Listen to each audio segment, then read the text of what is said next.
Bueno, pues, chicos, les doy la bienvenida a nuestro módulo de Teoría General del Proceso 2. Soy su asesora, Beatriz Sierra. Yo voy a estarlos acompañando durante estas 3 semanas y media. Ya llevamos, casi estamos concluyendo la primera semana de nuestro módulo.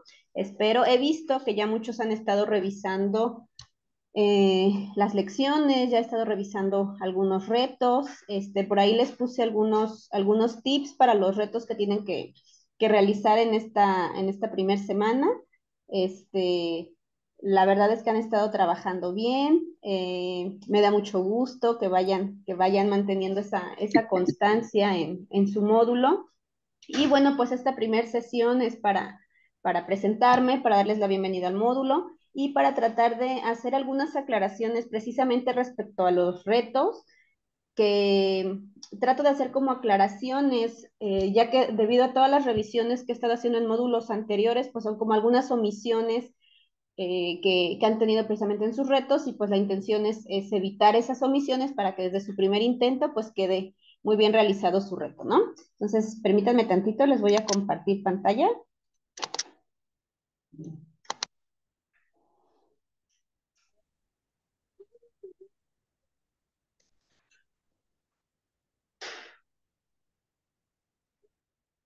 Ahí ya pueden ver la verdad. Sí, asesora. Gracias. Como estamos haciendo la sesión por Zoom, a veces me da como 40 minutos, entonces si me agarro hablando de repente y me alcanza a cortar, nada más le vamos a dar unos pequeños minutos, bueno, un minuto más para conectarnos nuevamente al mismo enlace y seguimos con nuestra sesión. Sí, nada más por si no les alcanzo a avisar para que no se me vayan, volvemos a ingresar, ¿sí? Entonces, chicos, pues la intención les comentaba que es pues platicar de esas generalidades, de esos requisitos que se les pide en sus retos, precisamente para que comprendan mejor los temas, que esa es la principal intención, y pues que sus retos queden muy bien realizados, ¿sí? Entonces, voy a enfocarme un poquito más en el reto uno, porque creo que es el que les causa un poquito más de esfuerzo, sobre todo a los que no están acostumbrados o no han tenido ninguna práctica dentro de nuestra preparación como abogados. Entonces, para poder comprender el primer reto, es necesario les voy a hacer como un panorama para que comprendan en qué momento procesal nos encontramos, ¿sí? Entonces, ustedes saben que cuando alguna persona se siente lastimada o lesionada en alguno de sus derechos, pues tiene la opción de acudir ante autoridades, ya que obviamente no lo puede resolver entre las partes, puede acudir ante las autoridades para solicitar que se proteja ese derecho. Entonces, a esa acción que nosotros como actores, si somos los agredidos, tenemos para acudir ante esas autoridades, se le llama juicio o proceso. Voy a manejar generalidades en cuanto a los términos, pero pues deben de saber que proceso, juicio, demanda, queja, todos esos términos van a ir adquiriendo cierta particularidad dependiendo el tipo de juicio en el que nos encontremos y la materia de la que estemos hablando, ¿sí? Entonces, esto ustedes no lo tienen que memorizar, ustedes se van a ir dando cuenta conforme vayan conociendo las leyes, vayan acercándose a ellas, aprendiendo a interpretarlas, dependiendo el caso en el que ustedes estén trabajando, ¿sí? Entonces, todo juicio o proceso inicia con una demanda. Les repito nuevamente, voy a usar el término demanda como generalidad, pero pues hay materias donde se puede llamar queja, en otras donde se llama denuncia, sí, pero vamos a usar el término demanda para entenderlo como aquel acto procesal por medio del cual una persona solicita la intervención de una autoridad para que le proteja un derecho que considera que se le violentó, ¿sí? Entonces, este escrito de demanda tiene algunas especificaciones, algunas particularidades que la misma ley nos va a ir diciendo qué contenido debemos de respetar, ¿sí? Uno de ellos es precisamente de los más importante, porque precisamente estamos reclamando de alguien la protección de ese derecho, es señalar el domicilio de esa persona a la que nosotros estamos demandando para que se le pueda emplazar o se le pueda llamar a juicio y este tenga el derecho de dar su versión también sobre estas prestaciones que yo le estoy reclamando, ¿sí? Cuando ya están ambas partes enteradas en el proceso, ya ahí está la demanda, está la contestación a estos hechos, se busca que las partes lleguen a una conciliación, lleguen a un acuerdo para evitar todo ese tiempo, ese desgaste emocional, económico, que se le invierte a los juicios. Entonces se ha considerado muy importante darle más prioridad a esta conciliación, pero pues cuando no es suficiente esa persuasión que se hace a las partes y las partes insisten en seguir con el proceso, pues el proceso sigue su curso y se dan el ofrecimiento de pruebas por ambas partes, la autoridad tiene que evaluarlas, después las partes elaboran un pequeño resumen sobre lo que estuvieron ofreciendo, si pueden corroborar o no sus prestaciones del actor y sus excepciones del demandado, y buscamos una sentencia, ¿sí? A través de todo este proceso, buscamos que la autoridad se incline hacia la petición que nosotros estamos haciendo. Entonces, en el reto 1, se da un planteamiento de un proceso administrativo. Por ahí nos dice que hubo un despido.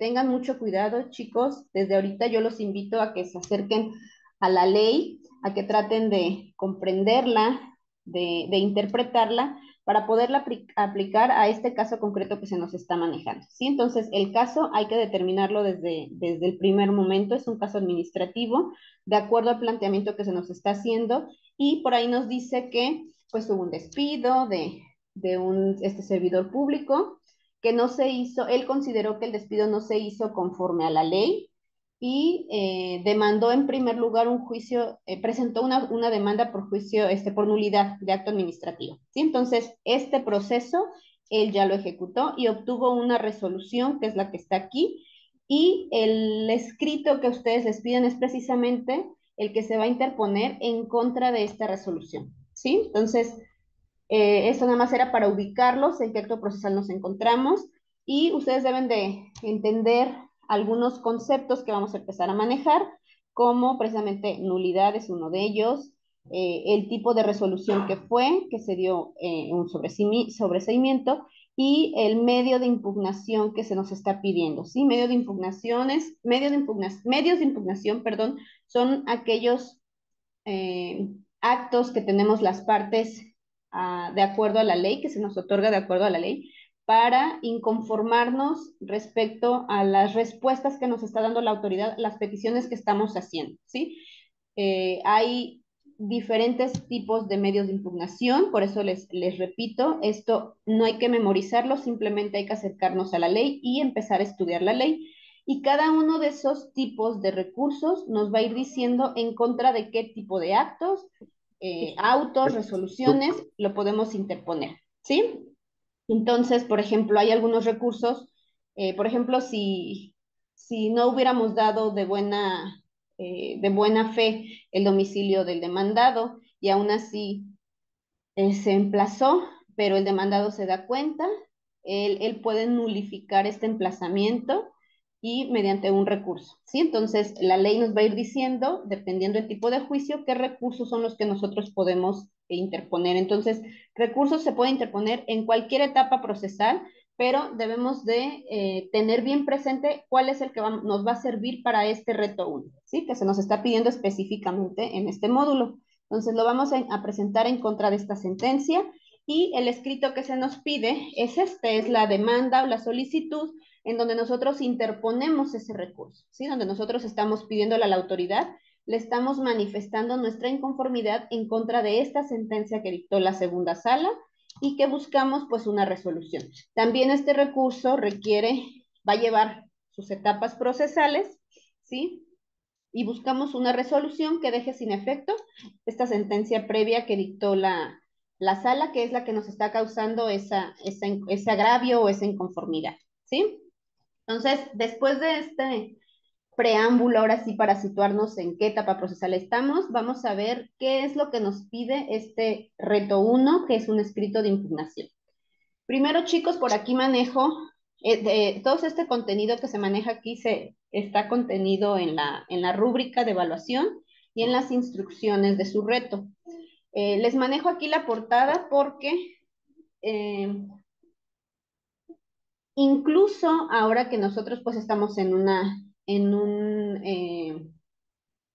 estudio, en un aprendizaje a distancia, de manera electrónica, aún en esta situación tenemos que respetar las formas que le estamos dando a nuestros trabajos, la presentación que le estamos dando a nuestros trabajos.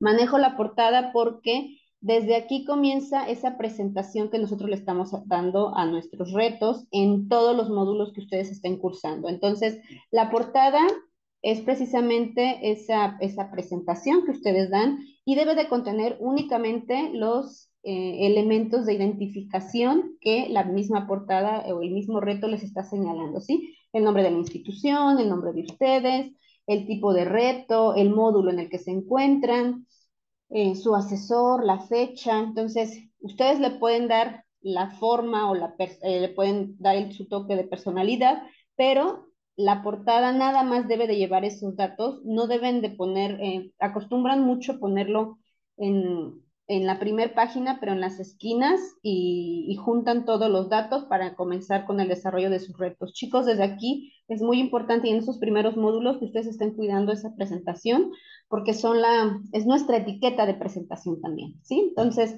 la portada únicamente elementos de identificación en la primera página y a partir de la siguiente comenzamos a trabajar nuestros retos. Habrá retos que en las instrucciones les pida pues que hagan algún planteamiento o ustedes puedan usar los formatos que se establecen dentro de las instrucciones. Pero hay otros retos que no es necesario que ustedes transcriban todos esos planteamientos o todas esas instrucciones, como este primer reto que es un escrito. Entonces, ustedes pueden comenzarlo en la segunda página únicamente considerando ya el tipo de escrito, ¿sí? Entonces, lo primero que pueden poner a partir de su segunda página, que ya es el escrito que estamos elaborando, la idea de este ejercicio es que ustedes consideren que la versión final que ustedes hagan de su reto, de su escrito, perdón, es la que ya van a presentar ante la autoridad, ¿sí? Ustedes están firmando su escrito y como si ya van a ir a presentarlo ante la autoridad. Entonces, esa es la versión final que yo quiero leer de ustedes en su reto, así que cuiden mucho la ortografía, cuiden mucho la coherencia en la redacción y pues los escritos comenzamos con nombrando a la autoridad a la que la dirigimos, ¿sí? Les repito, chicos, todos estos elementos que se manejan aquí no los van a inventar para ningún tipo de escrito, en ningún tipo de juicio, pero sí hay que estudiar la ley, ¿sí? Entonces, les repito que nosotros ya estamos de acuerdo al planteamiento que se nos hace en el reto 1, ya sabemos que es un caso administrativo. Tengan cuidado porque hay muchos trabajos que, por ejemplo, me manejan la Ley Federal del Trabajo y pues se van con la idea porque precisamente en el planteamiento escuchan que hablan sobre un despido injustificado y pues se van al estudio de la Ley Federal del Trabajo, ¿sí? Otros, por ejemplo, me mencionan la Constitución. Sí pueden hacerlo, sí, la Constitución es la base de todos nuestros derechos, pero recuerden que cuando estamos hablando ya sobre casos muy particulares, siempre debemos atender a las leyes particulares de ese caso, ¿sí? Entonces, si estamos en caso administrativo, sí nos funcionaría mencionar algún artículo constitucional, pero nuestro estudio esencial para poder persuadir o convencer a la autoridad de que esa resolución estuvo mal dictada es la ley administrativa, ¿sí? Es nuestro punto de partida para este escrito. Entonces, ¿a quién se lo vamos a dirigir? Hay recursos que se presentan ante la misma autoridad que dicta el auto o la resolución en este caso que vamos a impugnar, y hay otros recursos que se presentan ante su superior jerárquico. ¿De qué depende? Pues el tipo de recurso. Entonces, primero tenemos que identificar, antes de poner la autoridad, nos vamos a pasar aquí tantito este parrafito, identificación del recurso, tenemos que saber cuál es el objeto que me está causando daño, ¿sí? De acuerdo al planteamiento, hagan de cuenta que el planteamiento es el cliente que está ante ustedes contándoles la narración de los hechos, es ese expediente que ustedes tienen a la vista y lo tienen que estudiar, lo tienen que analizar, tienen que ver qué elementos son los que de los que les va a ser su punto de partida para la redacción de su escrito. Entonces, primero tengo que identificar qué es lo que me está causando daño. Ya identifiqué que es esa resolución final de sobreseimiento, por eso les digo, ojo, ojo con los términos, chicos. Esa resolución, de acuerdo al planteamiento, nos dice que sobresee el juicio principal, entonces es una resolución de sobreseimiento, así tal cual yo la voy a buscar en la ley para tratar de identificar, ahora sí, el recurso que yo voy a promover, el que me cabe a mí en contra de esa resolución, y atendiendo a todo lo que se señala en ese recurso, voy a empezar a redactar todos estos elementos que están aquí. Atendiendo ese recurso, ya me va a manejar a qué tribunal yo lo voy a dirigir. Hay que ser muy precisos, chicos.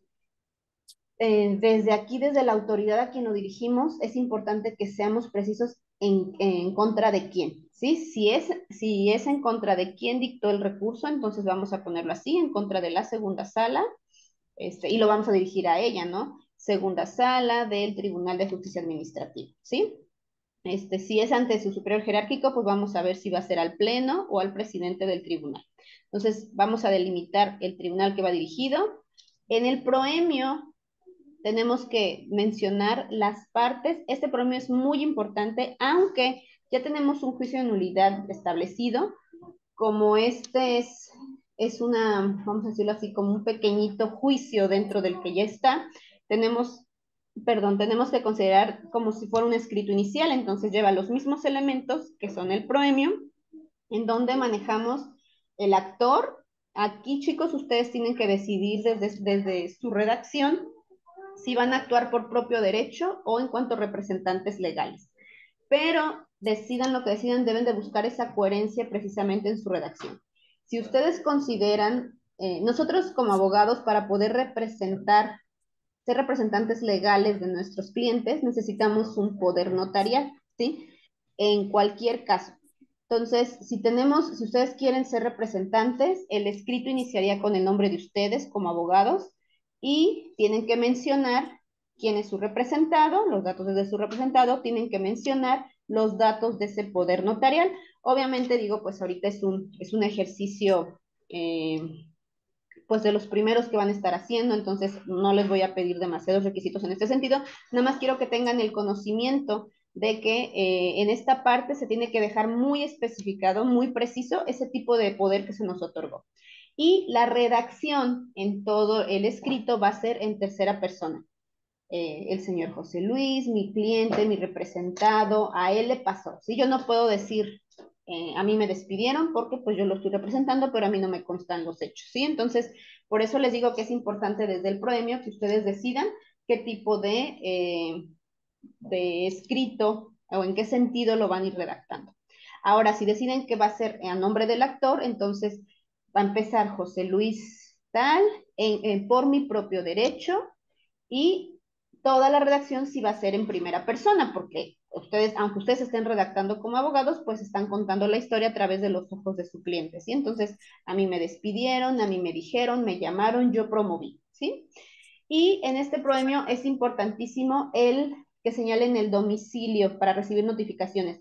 El domicilio por ahí se los puse en los avisos, en los tips, no se precisa en el planteamiento porque no es un elemento importante para el planteamiento del caso, pero sí lo es para este escrito.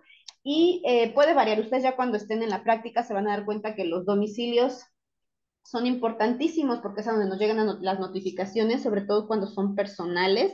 Traten siempre, chicos, aunque ahora las notificaciones se hacen vía electrónica también, traten siempre de señalar un domicilio en físico porque eh, ya cuando ya estamos en la práctica y llevamos muchos asuntos, pues a veces solemos tener, que eso es lo que espero para todos ustedes, obviamente que tengamos muchos trabajos, muchos casos, perdón, y a veces se juntan los términos en muchos, ¿sí? Entonces lo importante, así ustedes se van a dar cuenta como unas cuantas horas es suficiente para que nosotros nos dé oportunidad de prepararnos para estas contestaciones o la interposición de estos recursos, porque recuerden que todos tienen términos. En derecho siempre estamos manejando tiempos y nos dan, hay algunos que son de 3 días, hay algunos que nos dan 10, 15, entonces dependiendo del tipo de juicio, pero así sean poquitas horas, las agradecemos mucho. Entonces yo por eso les sugiero que siempre señalen un domicilio físico.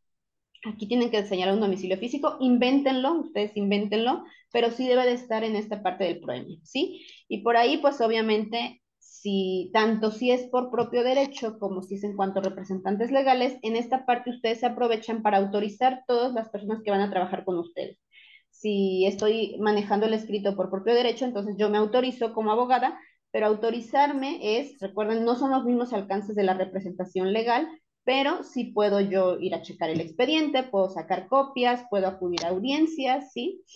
Y también si soy representante legal, pero tengo otras personas que trabajan conmigo, como meritorios, o algunos familiares que pueden hacerme el favor de checar expedientes cuando yo no puedo, pues también los autorizo en esta parte del problema, ¿sí? Entonces, en esa presentación que les pido que hagan, vayan considerando que los párrafos no estén tan cargados, que sean equilibrados, que tengan no demasiadas líneas. Por ejemplo, aquí en el proemio donde presentamos a las partes, pues nada más que se enfoque en las partes, el domicilio, y en un segundo párrafo podemos empezar a nombrar. Hay que nombrar de forma literal el tipo de recurso, ¿sí? Si es un recurso de revisión, si es de reclamación, si es de apelación, si es de queja, hay que decirlo así. Vengo a interponer el recurso de revisión y en base a qué fundamento legal, ¿sí? En base a estos artículos, si hay un inciso, si hay una fracción, hay que especificarlo, porque eso es lo que yo le estoy diciendo a la autoridad. Aquí me está diciendo que este es el recurso que yo estoy autorizada para interponer, ¿sí? Si es posible, digo, a lo mejor en este caso no se conoce, pero la fecha de notificación en la que, precisamente en la que se me notificó la resolución, para yo demostrarle que estoy dentro del tiempo para interponer el recurso. Los hechos son los antecedentes que a mí me están llevando, me están orillando a presentar este tipo de recurso. Yo les sugiero que siempre los enumeren porque en cualquier momento procesal del caso nosotros nos vamos a referir a esos hechos o la contraria se va a referir a esos hechos y si están enumerados pues es más fácil su identificación, ¿sí? Entonces hay que enumerarlos, hay que considerar un solo hecho por párrafo, platíquenlo chicos, no se limiten solamente a mencionarlos, no los hagan como si fuera un listado de me despidieron, promoví este juicio, traten de platicarlo, de hacer una presentación del caso, de desarrollar un poquito el hecho, y les sugiero que consideren un orden cronológico, ¿sí? ¿Qué es lo que pasó primero? Y a partir de ahí ustedes vayan considerando cómo se fueron dando las cosas para llegar a este momento de interposición del recurso.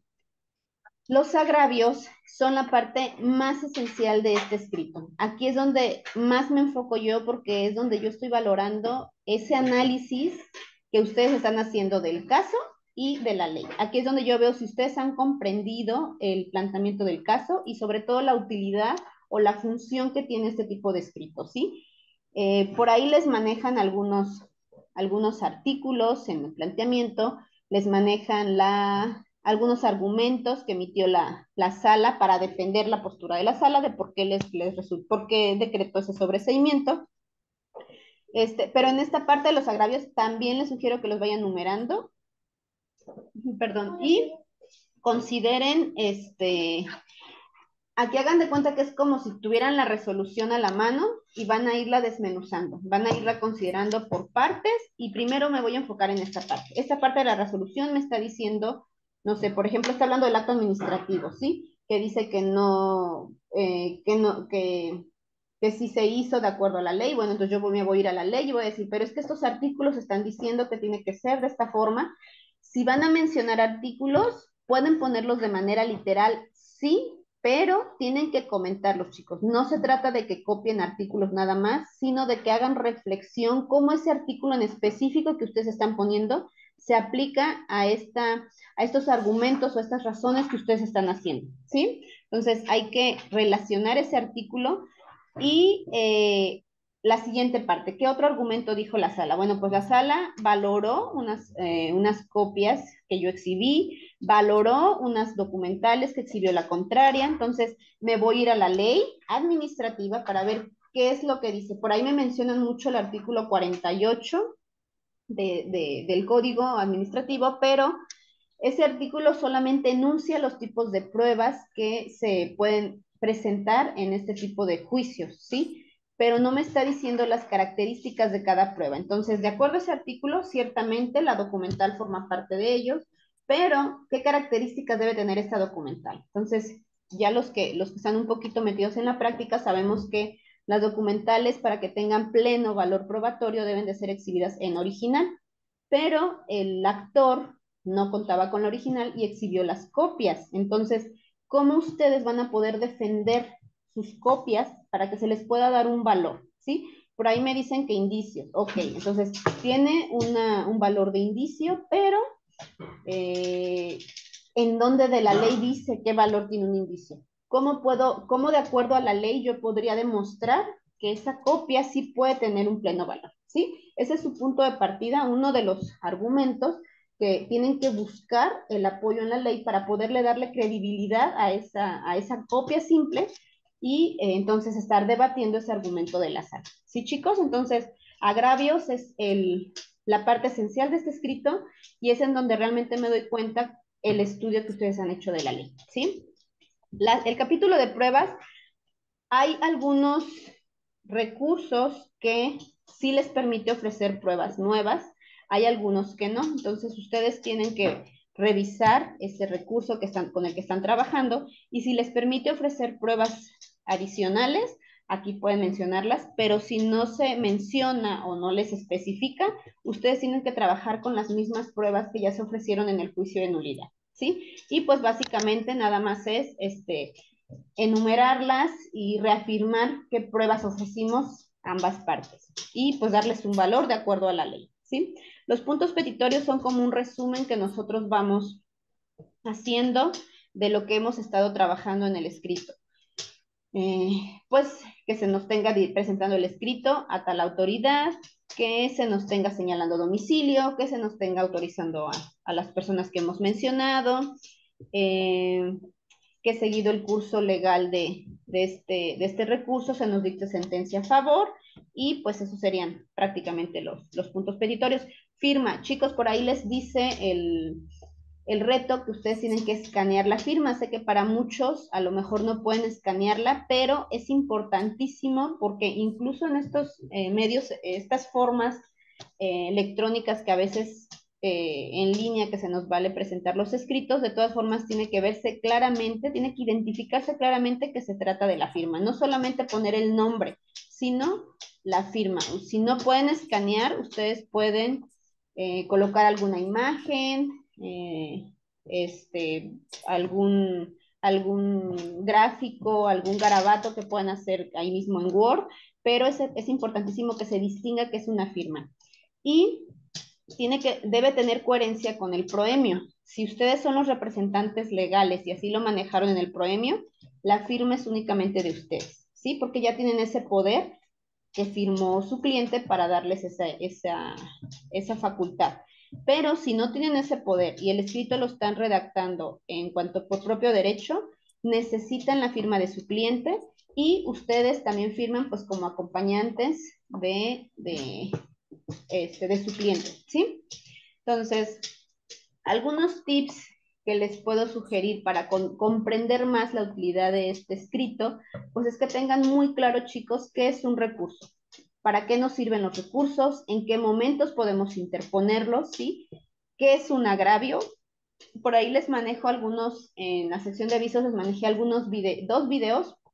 Uno es un poco más largo acerca de cómo pueden argumentar, uno es un poco más corto, pero básicamente eh, para cualquier agravio o cuando hablemos de argumentación, siempre debemos de considerar como argumentación que es dar todas las razones en la que apoyamos una opinión que nosotros estamos emitiendo, ¿sí? Y fundamentación de dónde estamos sacando o qué nos está apoyando. En este caso, pues la ley, ¿sí? En este caso tenemos que fundamentar, no se trata nada más de ser muy buenos dando razones, reflexionando con nuestras palabras, sino requerimos de la fundamentación.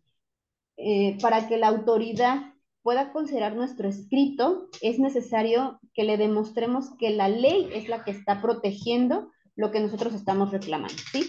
Puede haber un muy buen argumento, pero si no está fundamentado en la ley, si no especificamos qué artículos son en los que nos estamos apoyando y demostrándole que efectivamente sí nos apoyan, sí se violentó no se aplicó de forma correcta por la sala, pues el recurso no va a proceder, ¿sí? Entonces, para los agravios deben de considerar siempre, siempre estos dos de la mano. Tengan en cuenta los términos sobreseimiento, nulidad, desechar, porque me manejan indistintamente los tres desde que están planteando el tipo de recursos, ¿sí? Y no significan lo mismo, chicos, para que tengan mucho cuidado cuando los manejen.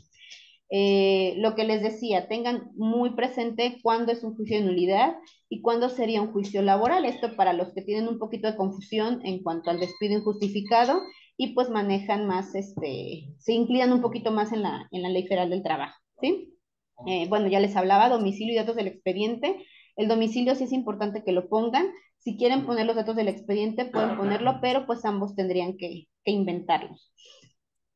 Eh, bueno, es un escrito personal, chicos. No tengan miedo, anímense a redactarlo por ustedes mismos. Sé que hay mucha tentación y tenemos al alcance muchas herramientas tecnológicas donde pues tenemos machotes o formatos preestablecidos, pero por experiencia se los digo, porque en los trabajos que les he revisado, cuando bajan algunos formatos ya realizados, mmm, y no tienen esa experiencia en los casos, pues generalmente sustituyen información en espacios que no son convenientes y dejan otros elementos que no van, ¿sí? Entonces, yo les sugiero, por ahí les puse un formatito en avisos, es únicamente un formato que contiene todos los elementos de aquí, porque eso es lo que nosotros vamos a ir haciendo, ¿sí? Vamos a analizar el caso y vamos a ir aplicando la ley. Entonces, no requieren otra cosa más que enfocarse al planteamiento, tratar de comprender cuál fue la violación que se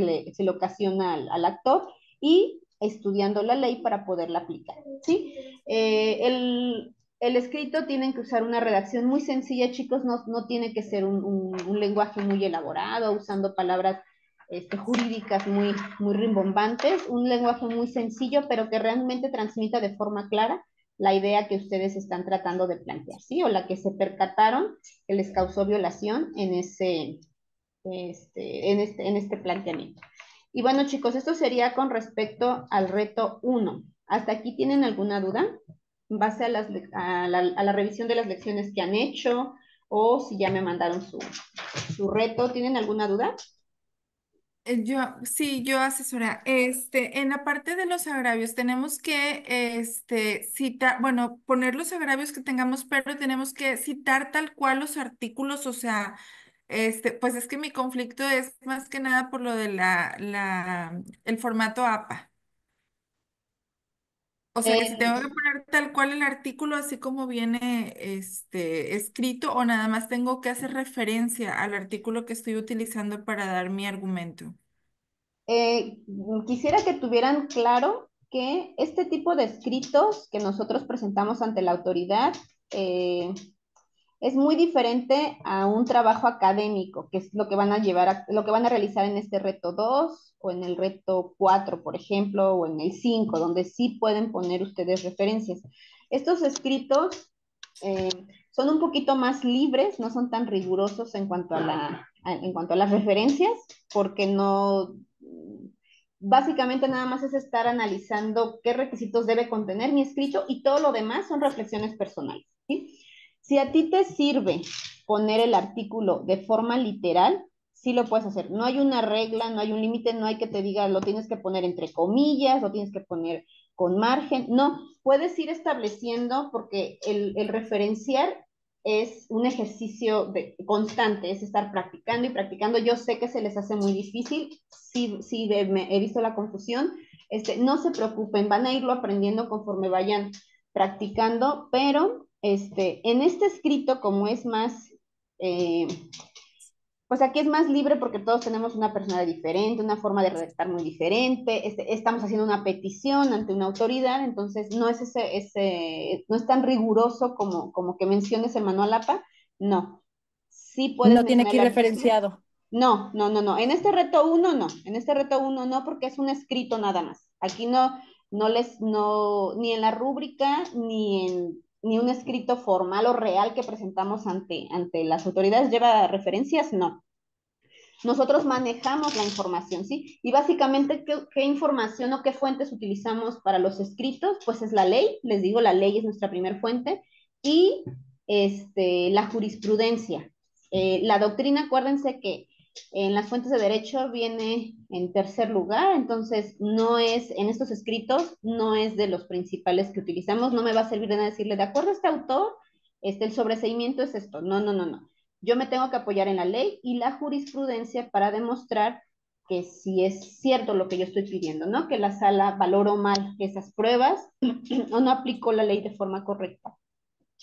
La jurisprudencia generalmente sí la citamos, la copiamos y la pegamos de forma literal, sí ponemos todos los datos que nos maneja ahí en la página que la estamos revisando, tanto al inicio donde viene su nombre como al final, si es jurisprudencia, si es una tesis aislada, si fue contradicción de tesis, ahí ponemos todos los datos, sí las copiamos tal cual, pero siempre tenemos que reflexionarlas, ¿sí? Tanto artículos como jurisprudencia tenemos, tú puedes manipularla, tú ya la copiaste de forma literal, pero tú puedes resaltar con negritas lo que tú quieres realmente resaltarle al magistrado, ¿sí? Entonces, abajo tú comienzas a hacer tu reflexión, como puede darse cuenta el autor, su señoría, esta tesis dice tal cosa, pero yo tengo que hacer esa reflexión. Y lo mismo con los artículos, ¿sí?